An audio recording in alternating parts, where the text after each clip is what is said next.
All right, ladies and gentlemen, boys and girls, it's that time again where I read you a couple poems. I am Joshua Dickey. I'll be reading from my book, A Patriot's Journey, Forging Hope. This is volume one.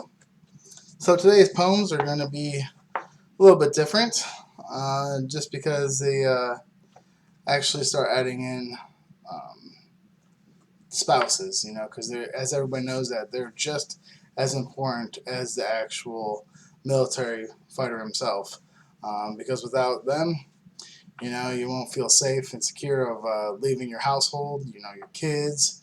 You want to make sure everything's in good hands and good working order. And who better to trust in that than the person that you picked to live with for the rest of your life? And, going TDYs, that's um, a short duration of time. TDYs can be a day to whenever.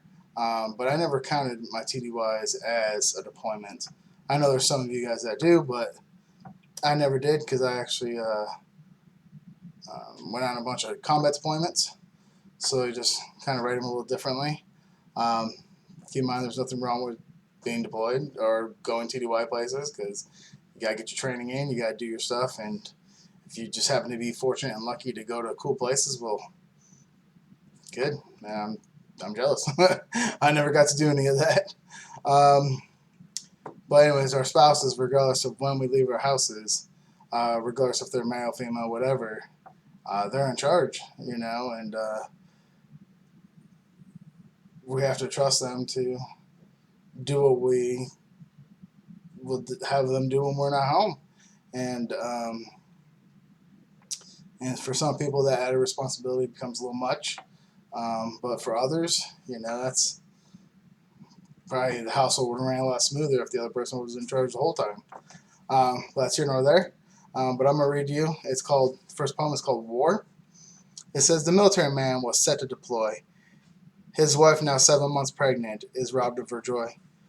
She's new to the military way of life. She's also new becoming someone's wife. She's left on the post all alone. She creates for the baby on her own. She finds out quickly life's pretty hard at the checkout line with no money on the card.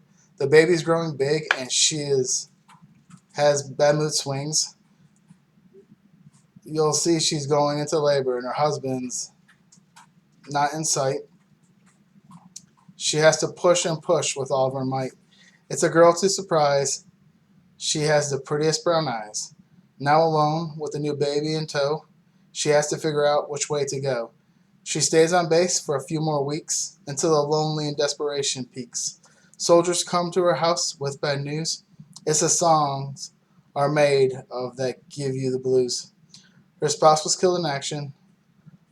Like a zoo animal, she's the main attraction. He was doing his job, nothing crazy or wild. The best thing about this was their love child. Now, when I first started deploying, it was in late 2003, and um, I was young. I was 20, but there was 18, 19-year olds, 20 year olds, all the way on up, and they were newly married, and their spouses were pregnant, and you still have to leave because you go where Uncle Sam tells you to. And as they're there, I'm hearing these stories about how um, the wives just can't take being on post anymore by themselves. They just had to just get away and go back home and uh, find some support, or at least the support that they're looking for, um, which can make life kind of difficult because you don't have computers like we do nowadays, where we could just send emails or texts, or there was no phones. If you did have a phone, chances are you got maybe 2 or 3 minutes once every 2 weeks to use to call. And if your person didn't pick up, then it was like, well, I hope get a hold of them next week, and it just causes more stress on the families because you're not sure what's going on.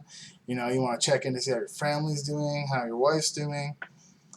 Well, then imagine being back home and my wife would say I would watch the news and kind of see what was going on over there to try to gauge how um, how scared I should be of you coming home or not coming home is. And I used to tell her, hey, that's not a really good way to do it. I mean, I get why you do it, but that's probably not the best way. But when they have nothing but time and they're just trying to figure out your life, even though they can't because they're not over there, their imaginations start running wild. And now all of a sudden, the sense of communication isn't the greatest. Um, Next thing you know, a lady's at home and she's greeted at the door because their spouse didn't make it. Um, I've been fortunate not to see that personally. Um, I know people that have had that done, um, but I couldn't just imagine just being the spouse and all of a sudden you think everything's fine. Maybe you just talked to your spouse a week ago and he was like, hey, I'm going to be home in like a month or two. This is what we're going to do and future plannings and just trying to get their life in order. And next thing you know, it's these two guys showing up and telling you basically your life as you know it's over. And now you just had a baby, and so now you just brought this little light, this little love child into the world, thinking you're gonna start becoming a family, and that doesn't happen. And so,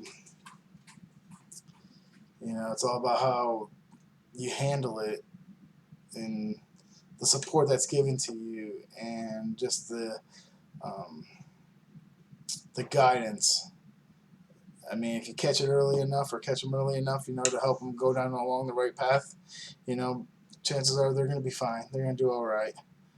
I mean, I'm not saying that they're not going to be depressed and have those type of issues, but it could be a lot better than, other courses of action that could happen. So war is just not only hard on the military member himself, it's hard on the family. And it's even harder when that military member doesn't come back. The next poem is called Life.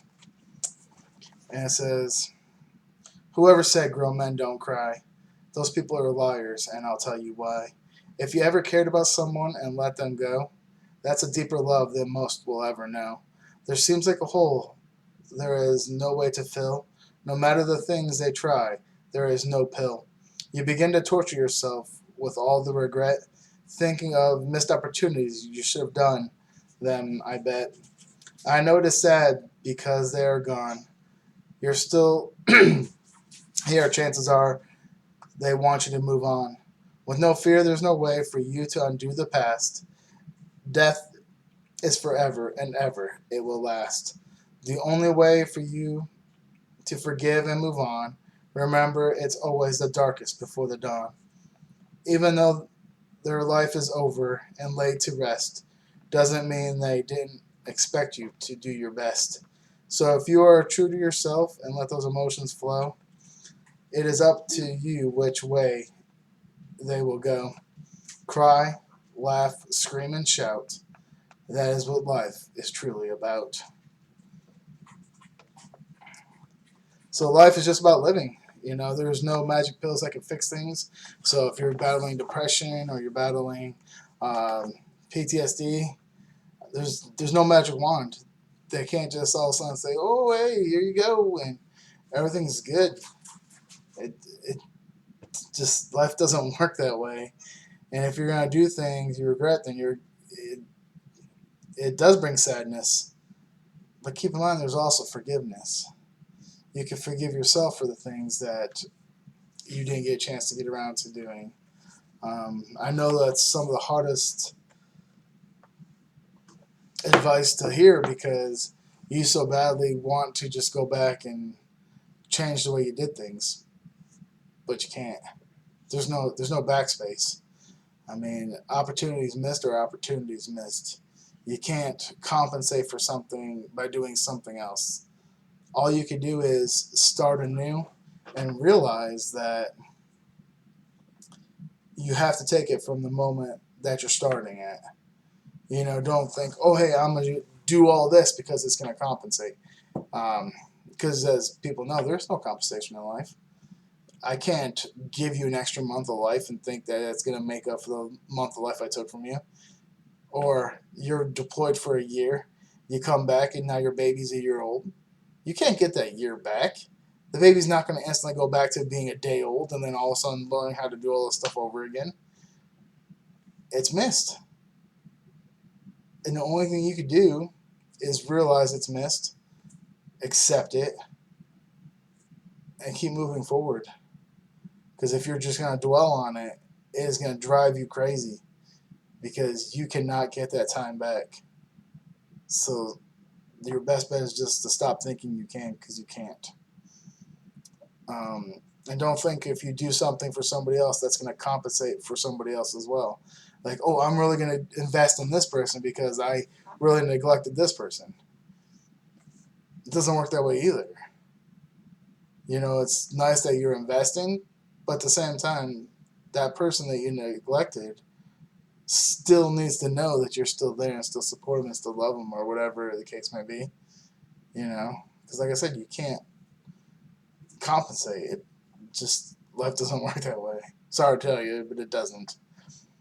Um, you know, some doctors you go to are gonna try to feed you a load of crap about how this will help and this will help and this will help.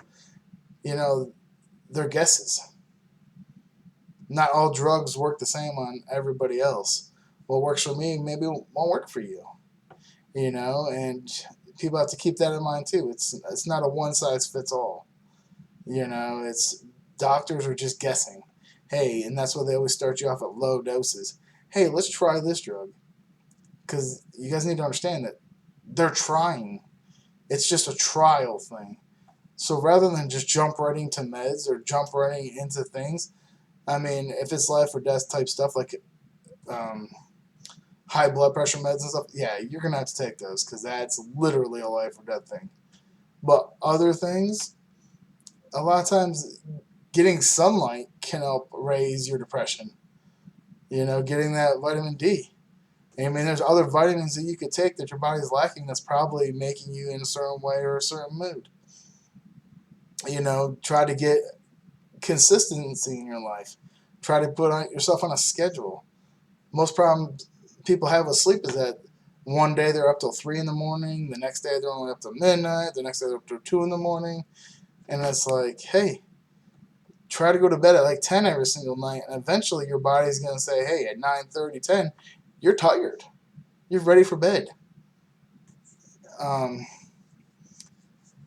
but anyways, I'm just trying to give you some things that I do to try to help me, because that's all I can do is give you my journey out there and tell you what I've tried and what I haven't tried, medications, non-medications, putting myself on schedules, you know, even talking about stuff relieves the stress that sometimes helps keep me up at night. You know, maybe I didn't realize something was really bothering me. And before I go to bed, my wife's like, oh, hey, you know, how was your day today? And then all of a sudden I start telling her about something. And to her, it's insignificant because, you know, she doesn't really care. But she cares because she cares about me.